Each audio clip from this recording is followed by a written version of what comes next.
नीरज, प्रधानमंत्री नरेंद्र मोदी, और ये तस्वीरें हम देख रहे हैं अपने टीवी स्क्रीन पर। प्रधानमंत्री नरेंद्र मोदी इस समय उन्होंने एक अत्याधुनिक अस्पताल का उद्घाटन किया है। ये तस्वीरें बहुत खास, क्या कुछ कह रही हैं तस्वीरें और कैसा है ये अस्पताल, आप हमारे दर्शकों को बताइए। देखिए, इस अस्पताल की अगर बात करें और शैला अत्याधुनिक अस्पताल है और खासतौर से जो गर्भवती महिलाएं हैं और जो बच्चे हैं उनको लेकर ये अस्पताल तमाम सुविधाओं से युक्त है। इससे पहले कोई एक्सक्लूसिव इस तरह का अस्पताल भूटान के अंदर नहीं था, खासतौर से सिक्कों में, और बड़ी संख्या में जो महिलाएं और बच्चे होते थे उनको दिक्कतों का सामना करना पड़ता था। जब कोई गंभीर बीमारी होती थी उसके लिए उन्हें या तो कोलकाता जाना पड़ता था या फिर भारत के किसी दूसरे हिस्से, गुवाहाटी वगैरह में, गैंगटॉक में अपना इलाज कराने के लिए जाना पड़ता था। तो इस तरह की जो अत्याधुनिक सुविधाएं वो थिम्पू में मौजूद नहीं थी, और अगर मौजूद भी थी तो काफी कम मात्रा में थी। इसके कारण लोगों को परेशानी होती थी, और यही कारण है कि भारत सरकार ने जो भूटान के लोग हैं उनकी परेशानियों को समझा और ये अत्याधुनिक महिला और जो बाल अस्पताल है वो प्रधानमंत्री नरेंद्र मोदी ने इसका उद्घाटन किया है। और भारत के सहयोग से ये अस्पताल बना है जिसमें बेड भी काफी मात्रा में है, इसके अलावा ओटी भी है और ऑपरेशन थिएटर भी है। तमाम तरह की जो सुविधाएं हैं, एक्सरे से लेकर जो MRI टेस्ट तक की वो सुविधाएं यहाँ पर मौजूद है।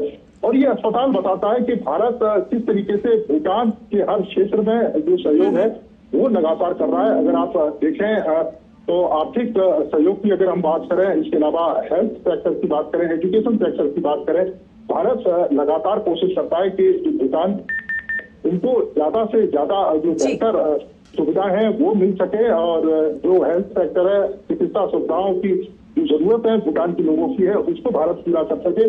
और ये अस्पताल बताता है कि आने वाले समय में भूटान के खासतौर से हेल्थ सेक्टर में एक मील का पत्थर साबित होगा। और ये सिर्फ सिलसिला यहीं पर नहीं है, आपने देखा भी है कि प्रधानमंत्री ने इस बात का जिक्र किया है कि आने वाले 5 साल में 10,000 करोड़ की जो सहायता है वो भारत करेगा भूटान को। और भूटान के आधारभूत संरचना की बात करें, चाहे मैनेजमेंट की बात करें, IT सेक्टर की बात करें, स्पेस सेक्टर की बात करें, तमाम जो सुविधाएं हैं और तमाम जो योजनाएं धीरे धीरे कर भारत पूरी करेगा ताकि जो भूटान है वो भी दूसरे देशों की तरह तरक्की कर सके, भूटान भी उच्च आय वाला देश बन सके। ये भारत की कोशिश है और ये सहयोग लगातार जारी है, दशकों से जारी है। और आने वाले समय में जो 2 दिवसीय यात्रा प्रधानमंत्री की आज पूरी होने जा रही है, मील का पत्थर साबित होगा भारत और भूटान मैत्री की दिशा में। आपने देखा भी था कि भूटान के प्रधानमंत्री ने बड़े भाई करके प्रधानमंत्री का स्वागत किया, और जैसे ही प्रधानमंत्री यहाँ पर पहुंचे उनको गले लगाया, और पारो से लेकर थिम्पू तक लाखों की संख्या में जो भूटान के लोग थे वो सड़कों पर प्रधानमंत्री का दीदार करने के लिए बैठे हुए थे और उनका जो इंतजार है वो कर रहे थे। उस समय प्रधानमंत्री इनमें से उनका काफिला गुजरा, प्रधानमंत्री ने अपने काफिले को रोका भी और जो लोग हैं उनसे बातचीत भी करी और उनके साथ जो समय है वो भी थोड़ा सा बताया। जब प्रधानमंत्री अपने होटल पहुंचे वहां पर भी उनका ग्रांड वेलकम किया गया। उसके बाद जब प्रधानमंत्री को यहाँ के भूटान के सर्वोच्च नागरिक सम्मान से सम्मानित किया गया था, उस समय भी सांस्कृतिक कार्यक्रम हुए और खासतौर से गुजराती भाषा में जो गाना वहां पर गाया गया, और उससे प्रधानमंत्री काफी कह सकते हैं कि अभिभूत हुए। और उन्होंने इस बात का जिक्र भी किया कि भारत और भूटान के जो संबंध है वो आत्मीय संबंध है, मधुर संबंध है और बहुत गहरे संबंध है, और आने वाले समय में ये संबंध और ज्यादा गहरे होंगे। और भारत भूटान की किसी भी समस्या में, किसी भी परेशानी में उसके साथ खड़ा हुआ है, वो पीछे नहीं हटेगा, और हमेशा जो सहयोग है वो भारत की तरफ से उनको मिलता रहेगा। भारत के लोग भी भूटान के लोग को अपने से अलग नहीं समझते। यही कारण है कि प्रधानमंत्री ने पीपल टू पीपल कनेक्ट की बात की और इस बात का जिक्र किया कि बड़ी संख्या में भूटान के जो बच्चे हैं वो भी पढ़ने के लिए भारत आते हैं, और भारत से भी बड़ी संख्या में जो टूरिस्ट है वो भूटान जाते हैं। तो आने वाले समय में ये दोनों ही देश अपने संबंधों को एक नई ऊंचाइयों पर लेकर जाएंगे। भूटान के जो राजा हैं उन्होंने भी इस बात का जिक्र किया कि भारत एक सच्चा मित्र है और हमेशा से परेशानियों में भूटान के साथ खड़ा रहा है। तो ये कह सकते हैं कि प्रधानमंत्री की जो 2 दिवसीय यात्रा जो आज जिसका समापन होने जा रहा है। काफी मायने में दोनों देशों के संबंध में शैला मील का पत्थर साबित, बिल्कुल मील का पत्थर साबित होंगे। और कल हमने देखा जिस प्रकार से जब उनका स्वागत हुआ, तो जिस प्रकार से दोनों देशों का जो सांस्कृतिक कनेक्ट देखा गया, सांस्कृतिक आदान प्रदान देखा गया, वो वाकई ये दर्शाता है कि दोनों देशों के बीच जो संबंध है वो किस प्रकार से और गहरे और ज्यादा खास होते जा रहे हैं। हम जानते हैं कि प्रधानमंत्री नरेंद्र मोदी की हमेशा कोशिश रही है, नेबरहुड फर्स्ट पॉलिसी पर वो हमेशा जोर देते रहे हैं। और ये माना भी जा रहा था कि ये जो दौरा है वो बेहद महत्वपूर्ण इसलिए भी है क्योंकि दोनों देशों के बीच जो दोस्ती है, जो संबंध है, वो और भी ज्यादा प्रगाढ़ होंगे, और भी ज्यादा गहरे होंगे। और उसकी जो है एक तस्वीर नजर भी आ रही है, जिस प्रकार से स्वास्थ्य के क्षेत्र में ये बड़ा योगदान भारत की ओर से। देखिए, बिल्कुल संबंध और गहरे होंगे और आप इस बात से समझ सकते हैं कि प्रधानमंत्री इंडिया में, भारत के अंदर इतने ज्यादा व्यस्त हैं, चुनावी उनके कार्यक्रम हैं, पूरे देश में लगातार उनके दौरे हैं, और उसके बावजूद भी प्रधानमंत्री भूटान 2 दिवसीय यात्रा पर पहुंचते हैं।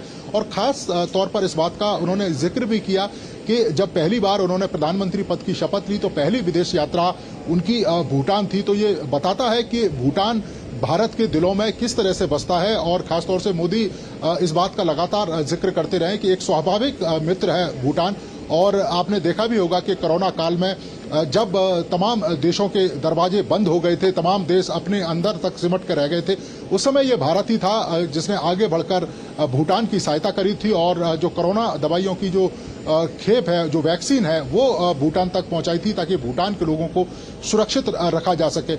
इसी तरीके से आप देखें तमाम जो क्षेत्र हैं उन क्षेत्रों में भारत हमेशा से कोशिश करता है कि भूटान की जो सहायता है वो ज्यादा से ज्यादा की जाए। उनकी जो जल विद्युत परियोजना है उसमें भारत लगातार सहयोग कर रहा है। आपने देखा होगा कि आने वाले समय में अभी जो सबसे ज्यादा जो फोकस है वो रेल कनेक्टिविटी और एयर कनेक्टिविटी पर प्रधानमंत्री नरेंद्र मोदी ने इसका जिक्र भी किया था कि हम लैंड कनेक्टिविटी की बात करते हैं, लेकिन अब हम आगे बढ़कर जो रेल कनेक्टिविटी है, वाटर कनेक्टिविटी है, एयर कनेक्टिविटी है, इस दिशा में हम तेजी के साथ कार्य करेंगे। और अगर आप देखें कि आने वाले समय में जब रेल कनेक्टिविटी भारत और भूटान के बीच में हो जाएगी तो बड़ी संख्या में जो भूटान का जो सामान है वो भारत जा सकता है। और भारत का जो सामान है, क्योंकि 80% के करीब जो सामान है भारत से आयात होता है भूटान के लिए, क्योंकि भूटान के लोग और भूटान की सरकार आयात करती है उन तमाम जरूरतों के सामान की भारत से, तो वो सुविधा भी लोगों को मिलेगी। जल कनेक्टिविटी अगर और बेहतर होगी तो सामान को एक दूसरे के यहाँ पहुंचाने में बहुत ज्यादा दिक्कत नहीं आएंगी। लोग भी जो वाटर कनेक्टिविटी के थ्रू एक स्थान से दूसरे स्थान पर जा पाएंगे। आपने भारत में भी देखा होगा कि किस तरीके से जो वाटर कनेक्टिविटी की दिशा में तेजी के साथ कार्य है, तो वही लाभ अगर भूटान के लोगों को भी मिलेगा तो उसकी जो आर्थिक स्थिति है वो भी सुदृढ़ होगी। और इसके अलावा आप अगर देखें पर्यटन के क्षेत्र में भी भूटान में अपार संभावनाएं, अगर उस दिशा में भी आने वाले समय में कार्य किया जाएगा तो उसका लाभ भी भूटान के लोगों को मिलेगा। तो ये एक लंबी कह सकते हैं कि सोच के तहत प्रधानमंत्री ने इस बात का जिक्र किया था कि आने वाले 5 साल में 10 लाख करोड़ का जो 10,000 करोड़ का जो सहायता है वो भूटान के लोगों को जो मोदी सरकार है वो देगी, ताकि यहाँ के आधारभूत ढांचे का विकास हो सके और यहाँ के जो लोग हैं उनकी भी बेहतरी के लिए तमाम योजनाएं यहाँ पर लागू किया जा सके। नीरज, ये तो बात हुई कनेक्टिविटी की, चाहे वो रेल कनेक्टिविटी हो, जल कनेक्टिविटी हो, तमाम तरह से कनेक्टिविटी जो है वो विकास को रफ्तार देती ही है। साथ ही साथ ऊर्जा, व्यापार, डिजिटल संपर्क, अंतरिक्ष, इन तमाम क्षेत्रों में समझौता ज्ञापनों का आदान प्रदान हुआ है। ये भी तमाम जो समझौता ज्ञापन है ये महत्वपूर्ण है विकास के लिहाज से देखा जाए तो। देखिए, बिल्कुल महत्वपूर्ण है। आप देखें कि अंतरिक्ष के क्षेत्र में भारत एक नई ऊंचाइयों पर पहुंचा है। चंद्रयान मिशन की सफलता ये बताती है कि अब भारत दुनिया के गिने चुने देशों में शामिल है जो अंतरिक्ष में चंद्रमा तक पहुंचे हैं और अंतरिक्ष में तमाम अपने सफल अभियान चला रहे हैं। और दूसरा, इसरो की अगर बात करें तो भूटान के तमाम जो वैज्ञानिक हैं वो इसरो में भी अपना योगदान दे रहे हैं। और इसके अलावा इसरो के द्वारा जो सैटेलाइट छोड़े जा रहे हैं भूटान के लिए, वो भूटान के दूर दराज के गांवों में, चाहे शिक्षा की बात करें, मौसम की खबरों की बात करें, उस तरह का जो सहयोग है वो भूटान के लोगों के लिए भारत सरकार की तरफ से लगातार मिल रहा है। और उसके जो सैटेलाइट है वो इस दिशा में तेजी के साथ कार्य कर रहे हैं। भूटान के दूर दराज के इलाकों में, चाहे अगर हम एजुकेशन की बात करें, स्मार्ट सिटी, स्मार्ट क्लासेस की बात करें, इंटरनेट कनेक्टिविटी की बात करें, तो इस दिशा में भी तेजी के साथ जो कार्य है वो हो रहा है और उसका जो लाभ है भूटान के जो बच्चे हैं और भूटान के जो युवा हैं उनको मिल रहा है। अब प्रधानमंत्री का इस बात का जिक्र था कि यहाँ पर आधारभूत ढांचे को इस तरीके से डेवलप किया जाए, यहाँ पर उद्योग धंधों को इस तरीके से लगाया जाए, आईटी सेक्टर में इस तेजी के साथ काम किया जाए ताकि जो भूटान के युवा हैं उनको भूटान में ही जॉब मिल सके और भूटान के अंदर रहकर वो अपना विकास कर सकें और देश की आर्थिक तरक्की में अपना योगदान दे सकें। इस तरह की जो योजनाएं हैं वो दोनों देश इस पर सहमत हुए हैं और आने वाले समय में भूटान की आर्थिक तरक्की का जो रास्ता है वो कह सकते हैं कि ये 7 जो समझौते हुए हैं भारत के साथ वो खुलेंगे और युवाओं को और भूटान के लोगों को इसका बड़ा लाभ भी मिलने जा रहा है। और नीरज, हम जानते हैं कि भारत कृषि प्रधान देश है और कृषि के क्षेत्र में जिस तरह से नए नए कीर्तिमान, जिस तरह से कृषि के क्षेत्र में नई नई तकनीकों का भी ईजाद करके कृषि को और ज़्यादा आगे बढ़ावा देने पे, आय दोगुनी करने पर भी फोकस है। कृषि के क्षेत्र में जो समझौता है वो कितना महत्वपूर्ण होगा? देखिए, महत्वपूर्ण है और आप देखें कि अत्याधुनिक कृषि के जो साधन हैं वो भारत के पास मौजूद हैं। हम लगातार अपनी कृषि को उन्नत कर रहे हैं और अगर हमारी कृषि उन्नत हो रही है और जिस तरीके से प्रधानमंत्री की जो योजना है कि पड़ोसी प्रथम, और उस योजना का लाभ अगर भूटान के लोगों को मिलेगा तो निश्चित तौर पर भूटान के जो लोग खासतौर से जो कृषि से जुड़े हुए हैं उनको उसका आर्थिक लाभ भी होगा। आप देखें कि भूटान एक ऐसा देश है जहां पर पूरे देश के अंदर यूरिया का प्रयोग नहीं किया जाता। इसके साथ साथ ही यहाँ पर जो ऑक्सीजन लेवल है वो 100% है।